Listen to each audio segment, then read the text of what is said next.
Sunfyre. Scales like beaten gold. Archmeister Gyldayn calls him the most beautiful dragon ever seen in the known world. And after Rook's rest, he is lying in a field with one wing half torn from his body. Hold one thing about what comes next. Nobody gave the order. Here is how the wing happened. Melis was below, burning the besieging host. Aegon on Sunfyre and Aemond on Vhagar came down on her, and all three went to the earth together. Vhagar rose unscathed. Melis was slain, and one of Sunfyre's wings was half torn away. He cannot fly. He is too huge and too heavy to be moved. So he remains near Rook's rest to heal, and Sir Criston Cole leaves men to guard him. At first, the dragon feeds on the burned carcasses of the slain. When those are gone, Criston's men bring him calves and sheep. Sit with that. The most beautiful dragon in the world, eating the battlefield, then fed like livestock by the men who won it. Then Maidenpool comes for him. Wallace Mouton, its lord, retakes Rook's rest with 100 knights of his own, plus the crabs, the Bruins, and the Celtigars. He surprises the garrison. Then he takes his bravest men into a field west of the castle to finish a dragon that cannot get off the ground. Fire and Blood is brief about it. Enraged by the attacks upon him, Sunfyre fights back with his tail and his flames and kills 70 of his attackers. 70 is 60 men. Wallace Mouton is one of them, left a charred lord, and his brother Manfred takes his seat. And here is what almost every recap has quietly dropped. No rider on that dragon, no king on that field. The book's Sunfyre defends himself, alone, as an animal. And Gyldayn's whole verdict on the affair is a shrug. But who can presume to know the heart of a dragon? The hour is called The Dragon in Winter, and nobody in it ever explains why. So watch for one thing over the next few minutes. When this hour puts a human voice into that field, ask what the change buys and what it costs. And keep your eye on the trough. Appetite is the hinge of this dragon's whole story. Welcome to Westeros Within, where we journey into forgotten ages, hidden legends, and ancient mysteries. But tonight, as we have all season, we turn to the screen. House of the Dragon, Season 3, Episode 7. The Dragon in Winter. It opens on Aemond waking at Harrenhal from something that is not a memory. The episode never tells us what it was, and it closes on a mug of ale, not on the dragon everybody talked about all week. Written by Philippa Goslett and Zenzel Price, directed by Nina Lopez Corrado, the 25th episode of the series overall, and the penultimate of 8. The boards, in one breath. The Vale, the Riverlands, King's Landing, Tumbleton, Harrenhal, a road toward Maidenpool, and a field everyone had written off. Before we begin, if you enjoy these breakdowns, please subscribe and give this video a like. It genuinely helps us, and it tells us you want more of the true history. And one more thing, our companion app, Westeros Within, is now out for iPhone and iPad. It has our episodes, a library of illustrated read-along books with reading tracking, a character codex, and family trees of the houses of the dance. It is only the first version, and we are adding more to it all the time. So if there is a feature you would like, or a family tree we should expand, tell us in the comments below. The link is in the description. Now, back to the dance. Almost every recap you have read this week is describing things this episode does not actually say. We went through the whole transcript. Where the published summary and the episode disagree, we are going with the episode, and we will tell you every time they part company. And a word on the true history, because we lean on it all night. Fire and Blood is Archmaester Gyldayn's book, with the court fool Mushroom, Septon Eustace, and Grandmaster Munkun quarreling in the margins of it. Where they disagree, we will tell you who is talking, and where Gyldayn refuses to pick, we will tell you that too. And we are not walking this hour in order tonight. We are walking one argument, and the episode is the evidence. So here is your job tonight. Every time we tell you the episode does not say something, ask yourself where you heard it, and the caveat that goes with it, because it is what makes the method honest. A transcript cannot prove what a camera showed in silence, and where the popular reading may simply be unspoken, we say so rather than deny it. Full spoilers start now. So back to that field, and the golden shape lying broken in the middle of it. Set the book beside the episode and count with us. 5 elements match. The first, Sunfyre survives Rook's rest. The second, he is still lying there months later, written off by both sides. The third, a host out of Maidenpool comes for him. The fourth, he burns them where they stand. And the last, the attack fails. Every element, in the order the histories give them.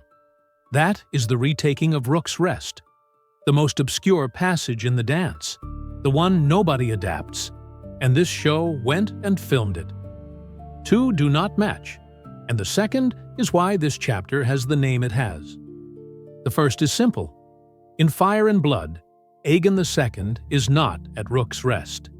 He is in King's Landing, broken, a year under milk of the poppy. He does not stand on a wall. He does not make a speech. He is not in the scene at all. That king spent the year sleeping 9 hours in 10. The second is the one to carry. In the book, nobody gives an order. Nobody calls the dragon. Nobody names him. Nobody sends him. Men come to kill a grounded animal. The animal kills them back. And there is not one human decision anywhere in it. The greatest reversal in that passage has no author. The show could not use that, so it built the mirror image. A man announces himself on a wall and caches a line he said 40 lines earlier. With my dragon. Then a whispered name, Sunfyre. And one word, Dracarys. Ask what that trade buys and what it costs.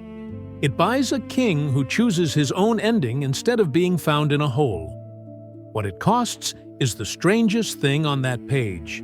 A creature acting for reasons no chronicler can supply, turned into a story about loyalty. The history offers 3 answers and stands behind none of them. The show answers it in one word, out of a man's mouth. A better ending or a smaller one? You decide. Take them one at a time. Gyldayn's first is a primal instinct, a dragon drawn back toward the place he hatched. His second is an urge to rejoin his rider. The third, the page does not give him at all. It hands that one to others, in its own words. Some even suggested that the dragon felt Aegon's need of him. Notice which one the show took. Not the instinct, not the mount returning to its rider. The third, the most romantic, and the only one the historian would not sign. Here is a reading we did not reach first, so credit where it belongs. Forbes points out that the show planted its evidence in the picture, not the dialogue. Meleys lies dead at Rook's Rest in open decay. Sunfyre's body never rotted. Forbes reads that as the series telling you the truth in advance and daring you to notice, and no transcript can test it. That is the first trade. The episode hands you a king, a name, a command, and a field of fire. The history hands you an animal nobody sent. Both are Rook's Rest. Only one has a person in charge of it. Hold that, because the show is about to close a far bigger argument the same way, and the book spent 200 pages refusing to close it. So here is that argument, and here is where it ends. Tonight, on screen, Daemon saves a girl on Sheep Stealer, and she is his own daughter. In Fire and Blood, Daemon and a girl on Sheepstealer hunt Aemond and Vhagar out of Maidenpool and never find them. Take that arrangement slowly. Every piece of it is load-bearing. Rhaena sent them, Daemon on Caraxes and the girl on Sheepstealer, to quarter the Trident. They based at Maidenpool, seat of House Mouton, and Lord Manfred let them in for an unsentimental reason. He feared Vhagar and reckoned a town with 2 dragons in its yard the safer town. Hold on to that fear. What Daemon and the rider of Sheepstealer were to each other is never decided. Mushroom says he came to love her and took her to his bed, and Gyldayn, who elsewhere flatly discounts him, allows that this one is likelier than most of his tales. Note what that is. He is rating a tale against the rest of Mushrooms, not calling it true. Maester Norrin of Maidenpool, whom Gyldayn quotes at length, records separate bedchambers, shared meals every morning and night, courtesies, and 4 gifts, and says Daemon doted on her as a man might dote upon his daughter. Most breakdowns stop there and hand you a clean choice between the 2. We are not going to, because Norrin's account does not stay clean. The same passage carries household detail that cuts hard against the fatherly reading, and that is why this argument has never been settled. It is not the kind of detail we read out on this channel, and it settles nothing anyway. And the sober chronicler is not the counterweight to the scandalous one. He contains both readings. Fire and Blood sets the 2 accounts down side by side and walks away. The 4 gifts do quiet work either way: an ivory hairbrush, a silvered looking glass, a cloak of velvet and satin, leather riding boots, gifts for a daughter or gifts for a woman? You decide. Mysaria, once Daemon's own paramour, fed the Queen's distrust, and Rhaenyra's declaration survives. That the girl is a common thing with the stink of sorcery on her, and that you need only look at her to know she has no drop of dragon's blood. She adds that it was with spells the girl bound a dragon to her, and did the same to her lord husband. Read that again. Her own side invented the sewing to make riders out of bastards. Her proof against this rider is that it worked, and the histories record no scene in which Rhaenyra had the girl in front of her. She orders her head taken on Mysaria's whispers alone. Look at the box Manfred Mouton is in when that raven lands. The girl is a guest beneath his roof, and guest right is the oldest law in Westeros. Break it, and he answers to the man sleeping a corridor away with a dragon in his yard. Refuse the Queen, and his house is attainted for treason, stripped of everything it has. The council at Maidenpool split 3 ways. Manfred's own brother argued a wise lord would kill them both, lest the prince burn the town. Sir Florian Greysteel said the only decent thing in the room, that the girl was but a child, however foul her treasons, and Maester Norrin proposed the way out. They had never read the letter at all. They took his advice and pretended the raven had never arrived. Then Norrin did the second thing, the one that actually saves her. He went and told Daemon what the Queen had ordered. Do not make Mouton the hero of it. The reasons given include fear of Daemon as much as pity. The clean mercy is Daemon's. He helped her saddle Sheepstealer one last time. She killed a large black ram and fed it to her dragon, as she had every morning through the months of the taming. Then she flew. According to Norrin, no word of farewell was spoken, and as she went, Caraxes let out a scream that shattered all the windows of Jonquil's tower. The man said nothing. The dragon broke every window in the tower. Gyldayn closes her out in one sentence, and it finally gives her a name. High above the town, Nettles turned her dragon toward the Bay of Crabs and vanished in the morning mists, never seen again at court or castle. And the history does not stop there. Once Daemon had ridden for Harrenhal, Mouton took down Rhaenyra's banners and raised the golden dragons of King Aegon II. There is the fear we told you to hold on to. It let 2 dragons into that town, and the house that had just refused to murder a child for its queen changed sides the moment both of them were gone.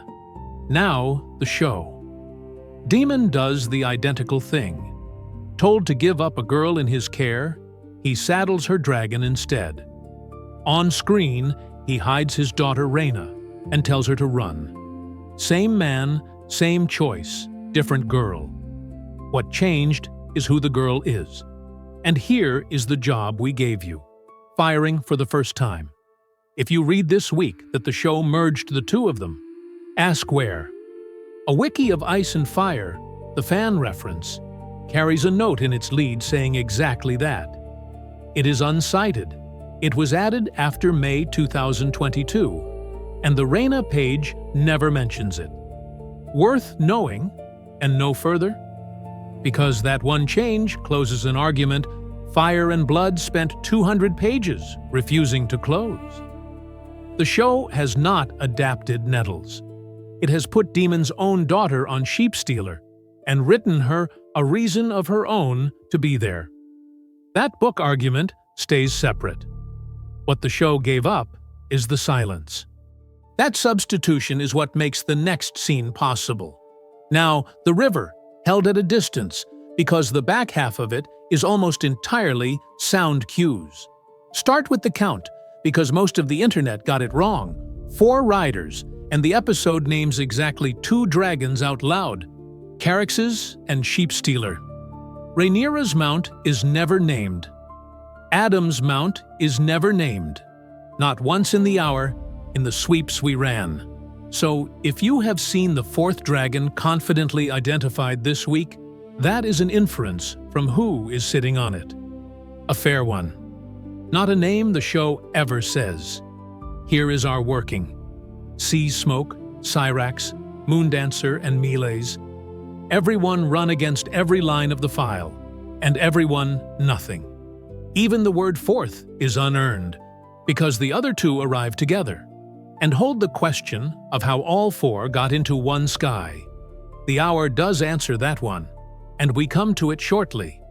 Rhaena's reason is show only, and it is Vhagar. In her words, "If I kill her, I will have paid some of my debt to Rhaenyra.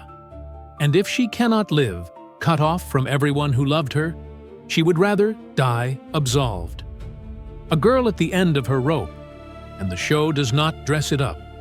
Everyone this week has argued whether Daemon spared that dragon or beat it. Wrong question. For half that scene, he does not attack the dragon at all. He talks his daughter down, tells her she cannot take Vhagar alone, offers to fly with her, and then says 6 words he has never said to anybody. "I should have done better, Rhaena." When the queen arrives, he tells the girl to run. Then somebody says he will finish this, and the transcript will not tell us who. What the hour commits to is this: the dragon is not killed. The girl is taken alive. Hear the reason he gives her: because he argues from himself. He had no dragon either when he was young. His brother sank into sadness. "I was alone, just as you have been." He also dates his mother's death to his 3rd year. That is a checkable claim about Alyssa Targaryen, and it did not confirm against the wiki in the checks we ran, so take it as the show's line. Why the book's Rhaena has no dragon always gets cut.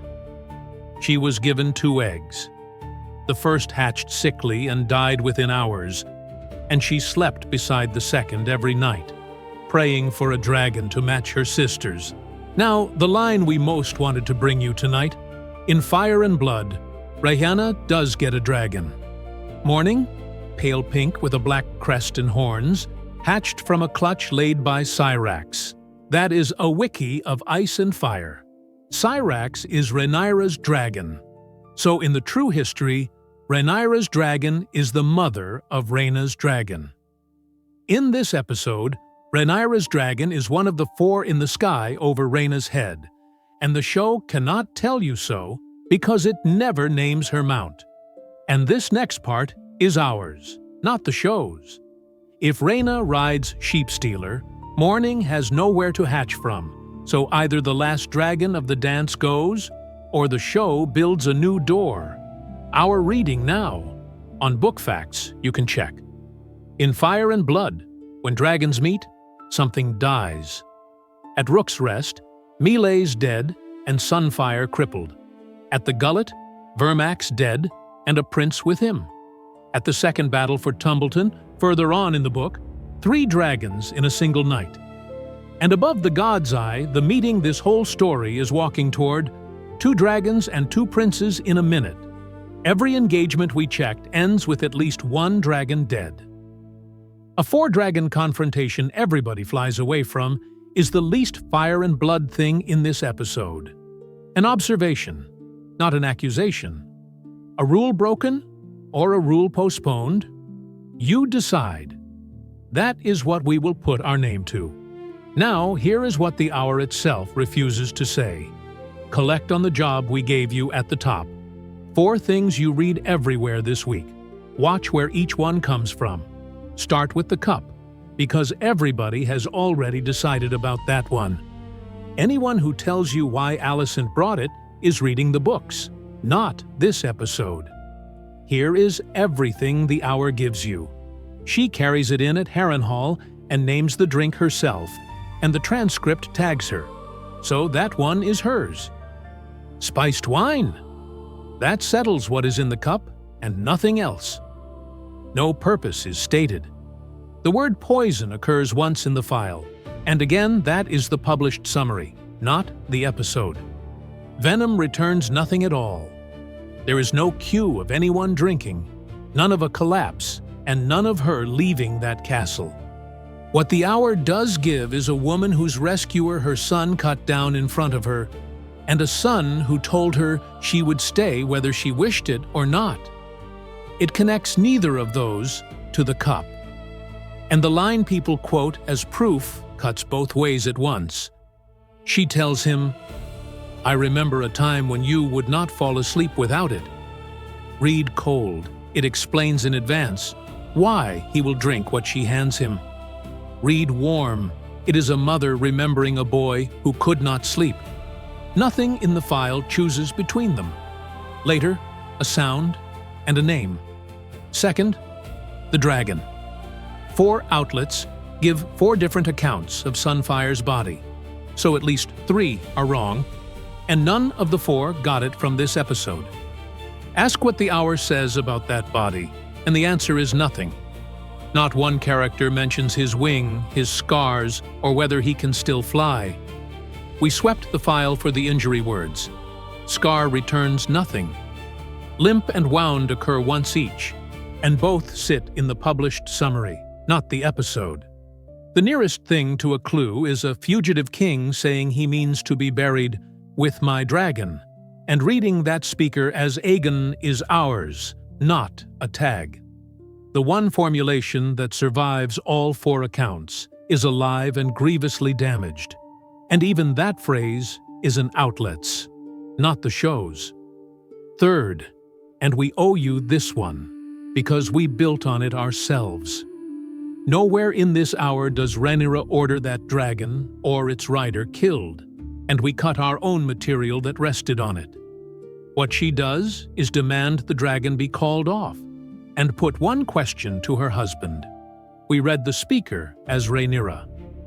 What is your agreement with Sheepstealer's rider? Answer carefully.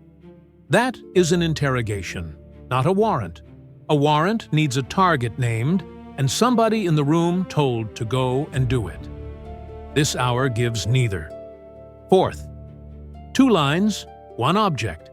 The first is Mysaria's, about a head Daemon brought home. Later, and the naming is again ours, the queen tells him, "I have looked 100 times at that skull you brought, thinking it was the villain who killed my son."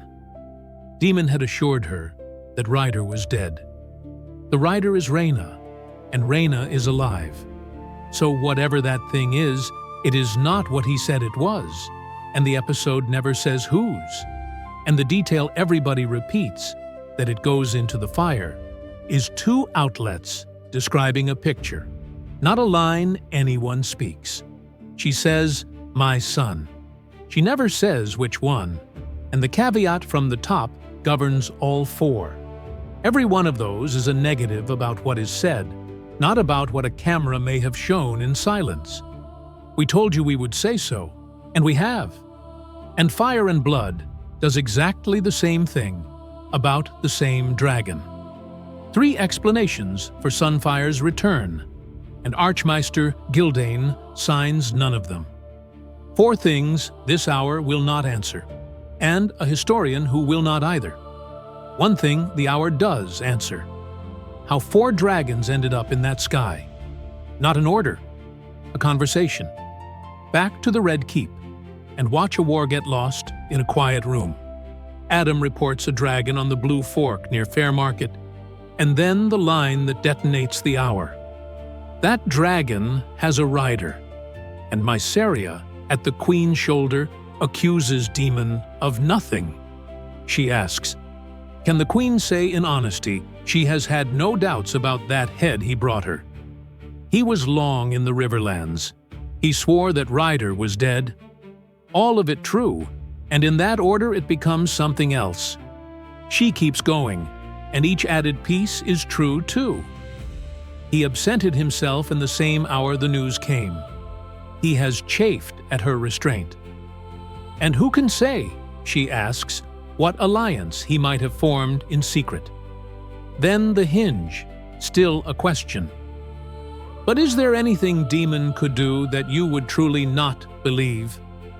The answer is 3 words to a servant. Fetch Sir Adam. 3 words, and 4 dragons go up. Invented? No. Fire and Blood runs the same engine. In the book, this comes after Tumbleton, which we get to in a few minutes. The court had decided the dragon seeds could not be trusted, and Mysaria fed Rhaenyra's distrust with rumors about her husband and the rider of Sheepstealer. Be exact, because the histories are not tidy. Her record carries other decisive turns. She is the go-between for blood and cheese. And in Septon Eustace's telling, she carries the news that sends Helaena to her death. And that second one is Eustace's alone. It does not reach us through Gyldayn. And Eustace is the Septon writing for the Greens, who has every reason to put the Black Queen's Whisperer at the ugliest moment of the war. That is not calling him a liar.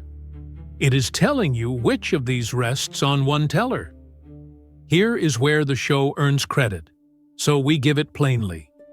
In the book, Daemon works out whose hand is in his wife's words, and he never tells her. The marriage breaks later, at Maidenpool, and she never learns who built the case. The show moves the recognition. Later this same hour, Rhaenyra says it to Mysaria's face, that she has sought to turn her from him with honey poured in her ear. Same mechanism, same target, same effect, handed to the person it can actually wound. This one buys. Then the throne room. Madame Sylvie, who saw it once before as a petitioner, brings the city's report to Mysaria below the Iron Throne, and it opens on a refusal. The Queen will hear no more petitions. Violence is on the streets, and those who looked to her for relief feel she has turned her back. Then 9 words. You thrill now to a tune you once abhorred. Sylvie has no counterpart we could find in the histories, and the book gives Mysaria the whisper and the Queen's ear, and no scene like this one. Faithful as function, invented as staging. And this reading is ours. It is the episode telling you how the book's Rhaenyra loses her city, said out loud by a woman about to lose hers. The city is turning. Nobody at that throne has noticed yet. A hillside above Tumbleton, a plank table, 2 clay mugs, 1 candle, and somebody working the other end of the same problem, 1 man at a time. The hour ends here, and it opens as a continuation. not a first meeting. Then the flattery. My whisperers tell me that Daemon Targaryen struck you. In the street, in front of the commoners, an intolerable insult to a man of his standing. That beating was an invention. Episode 6 built a humiliation out of nothing in a muddy street, and this one cashes it. It is also the only reason we can place the man at that table. Then, the pitch. Rhaenyra and her sort regard him only as a tool. The man across the table understands who he truly is. Hold that word. Baela, one of the Queen's own riders, says it aloft earlier in this hour, that the Queen thinks of her and Adam only as tools to be wielded. Opposite sides of the war, the same judgment of Rhaenyra. One episode. Not the same wording. And we counted. The pairing is ours. Watch what the man being bought does, because it changes the character. He is not seduced. He haggles, raising the old price himself. You said last time that you could give me a lordship. A second line adds a castle. A third gives it a name. Honeyholt. A chuckle from the man with the whisperers, then the answer. Honeyholt is a trifle. Then the counter in 3 separate lines. Driftmark itself may soon want a master. Lord of the Tides. And the lord whose seat is being auctioned is at that moment a hostage at a Hightower table. And the offer never names him. Hold him. We come back to him at the end. Mugs touch, and that toast is the whole transaction. So be careful what you read this week. He never says yes. Nobody tells him to fly. No dragon changes sides. The words of agreement are never spoken, and the episode never says his name. The true history has no such scene. No green agent buys anybody, no recruitment, no table. 2 dragon riders turn at Tumbleton, and they turn together, in one sentence, mid-battle. At the moment, their own side believed it had won. The sources do not quarrel about that. The book gives a grievance instead. 4 times Daemon proposed making these men lords. 4 times Rhaenyra refused, granting them knighthood and lands on Driftmark. And Fire and Blood puts the motive in 2 short lines, one man to the other. We are knights now, truly. And the answer? Fie on that. We should be lords. So the prize dangled over that ale is a thing the blacks already gave him, and he despised. Almost nobody knows who those 2 were before the dragons. A blacksmith's bastard, with hands strong enough to twist steel bars, and a man-at-arms named for his pale hair and known for his drinking. Neither could read or write. After the gullet, each gave himself a surname. At the sowing, Hugh Hammer was allowed to mount Vermithor, the dragon of the old king, Jaehaerys I. Ulf White mounted Silverwing, who had been good Queen Alysanne's. The 2 beasts that carried the longest peace the 7 kingdoms ever knew went to a smith's bastard and a drunk. Grandmaster Muncan counted the cost. 16 men dead, 48 burned or maimed, and Lord Gorman Massey burned to death attempting Vermithor. So that is 2 changes wearing one scene. Together becomes separately.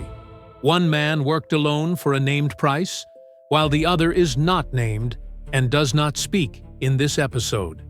And a grievance becomes a bribe, which makes him purchasable rather than aggrieved, and slides the blame off the queen. So price this one too.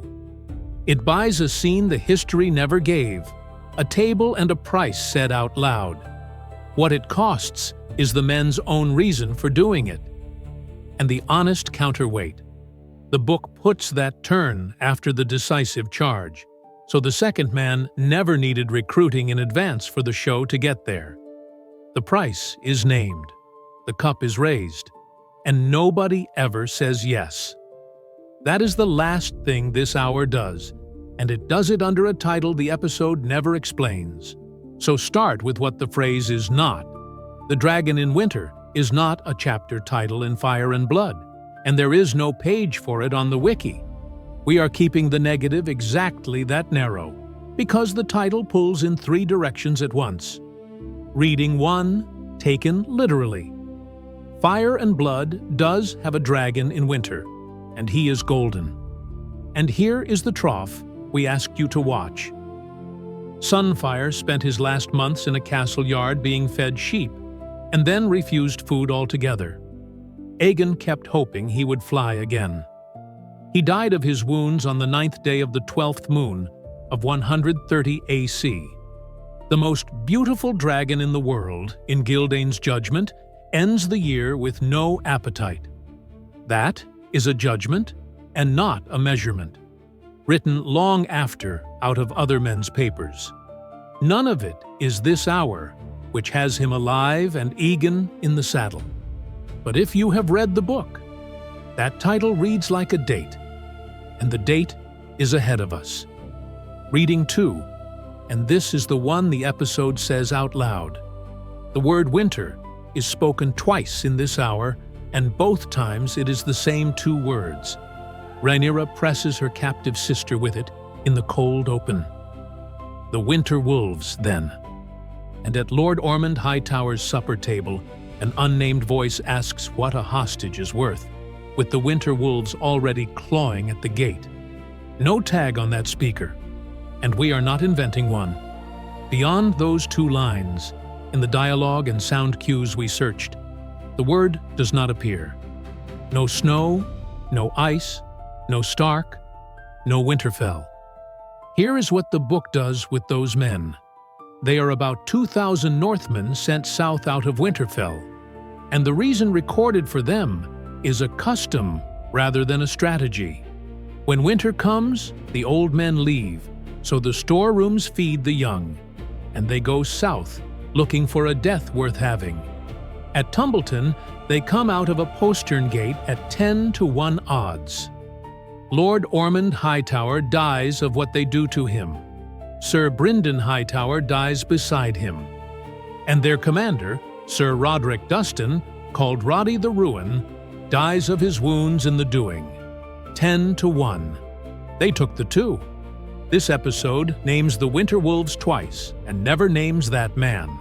So we are not telling you the show has put Ormond Hightower's killer on screen. It has not named him. It has named his men and put them a day or 2 from the town. And this part is ours, not the show's. The only winter in this hour's dialogue belongs to a company whose reason for marching is that winter came and it was time for the old to go. Reading 3 is not ours. Forbes states on the record that the title plays on The Lion in Winter, a film about a royal family at a feast plotting each other's destruction over the succession. Nobody in production has confirmed it, and it stays Forbes's reading. And this one is ours. People keep sitting down to eat in this hour, and none of those meals ends well for whoever is on the wrong side of the table. So which is it? All 3 at once, we think. A dragon, a season, and a family. And the hour never once explains itself. It does not explain much else either. 7 questions this hour walks away from. Pick one and put it in the comments. 1. Is Aemond alive? The hour opened on him waking from something it never explains, and it leaves him on the floor and will not tell you that either. Our reading, marked as ours, that sound after the cup, and the name after it, is the last anyone gets from him. It is the name of the woman who told him not to trust his mother. And we come to her 2 questions from now.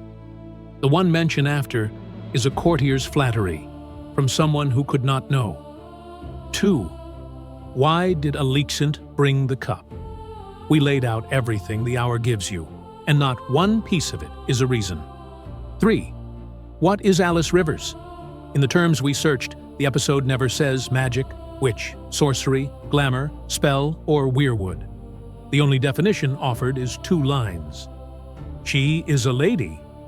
Then, and a Meister of sorts. And the book will not settle it either. 3 chroniclers, 3 versions, and Gyldayn declining to pick. Grandmaster Munkun makes her a serving girl with an interest in potions, bastard born to Lord Lionel Strong. Septon Eustace gives her the same father and calls her a woods witch. Mushroom makes her a woman of an older generation, wet nurse to Lionel Strong's sons. And here is the finale angle. In the book, that castle ends with an alleged witch queen presenting a boy she claims is the rightful king. 4. Where is Vhagar? Named 6 times, never on screen. The sighting everyone quotes is a rumor of a sighting. One line says outright that she is gone, and 2 parties hunt her and neither finds her. The book has her booked above the god's eye, on the 22nd day of the 5th moon of 130 AC. 5 and 6 we opened earlier, and neither closes. Whose skull is it? And what is wrong with Sunfyre? On the second one, the hour does not so much as raise the question. 7. Does the man over the ale ever say yes? He does not. Nothing moves, and nobody makes him. And now what the finale actually owes, because on this the whole internet is wrong, and so were we. A 4th and final season is confirmed, so the remaining book material has 9 episodes, not 1. The finale does not owe the storming of the dragon pit. It does not owe Rhaenyra's death. Anyone promising you either is guessing against the episode count. What this hour forced is a much smaller list, and we come back to it. But there is one thing it has quietly made difficult. In Fire and Blood, the last act happens on Dragonstone. This hour put Aegon and Sunfyre back together in the Riverlands instead. And Larys, who sends him to that island, has walked away. We will come back to what that costs. So that is what we think this hour did. Now the part where almost nobody agrees with us. This is the realm's verdict, not ours. One sequence is being called both the best and the worst thing this show has made. The grades converged. The arguments did not. And our read first, because the names make more sense behind it. The line is not quality. It is whether the critic grades spectacle or rules. Praise describes sensation.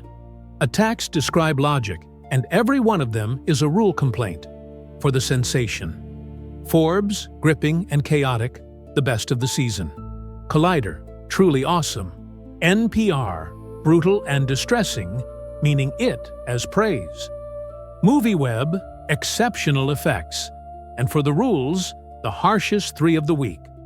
Nerdist says the show made a dragon fight unwatchable, because Sheepstealer stays calm, while Adam carries off Rhaena, the one living thing that dragon cares about.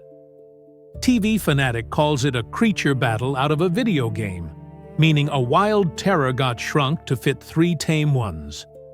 And Winter is Coming calls it lifeless, and the effects slop, because the fight was invented rather than adapted, so it carried no obligation to exist at all. So if you argued this all week, ask what you were grading, the sensation or the rules. And not one review we swept made the argument we made earlier, that in Fire and Blood, a meeting of dragons kills something. The strongest case against that sequence was sitting in the source the whole time. Then, the adaptation argument, where 5 outlets described 5 different relationships to one book. The Ringer, a reimagining 12 departures, counted. TV Fanatic, deviated significantly. Winter is Coming, invented rather than adapted. Screen Rant, and Digital Mafia Talkies. Filling blanks the book left. Comic Basics, Sunfyre, steering it back to the source. Departed, diminished, invented, completed and returned on one night. And the reversal. Nerdist calls Sunfyre's arrival a deus ex machina. Philippa Goslett, co-writer of this hour, speaking on the official podcast, calls the return deliberately Arthurian. In your darkest hour, something almost supernatural rises to your aid. And further. Had Aegon not found those qualities in himself, Sunfyre might not have come. Aegon's awakening is Sunfyre's awakening. That reached us secondhand, through an outlet, and we flag it. It does not prove Nerdist wrong about whether the scene works. It proves the arrival was designed, not convenient. And the sharpest answer is not an attack at all. Den of Geek does not dispute its power. It questions its meaning. Aegon believes his dragon came out of loyalty. Den of Geek suggests the dragon may simply enjoy violence. Same wings, same sky, and the triumph turns into a horror scene while you cheer. So that is the realm's verdict. Here is ours, and we will say the good part loudly. First, the retaking of Rook's Rest is the passage nobody adapts, and this show built the season's one consensus scene out of it. Second, the map holds.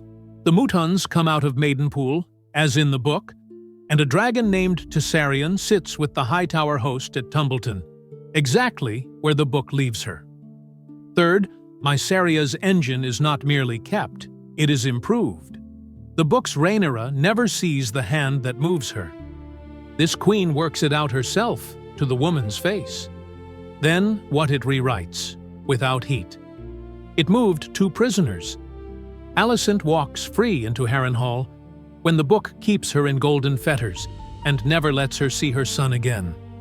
And Corlys, the lord whose seat was being auctioned over that ale, sits in an enemy's cell when Fire and Blood puts him in his own queen's.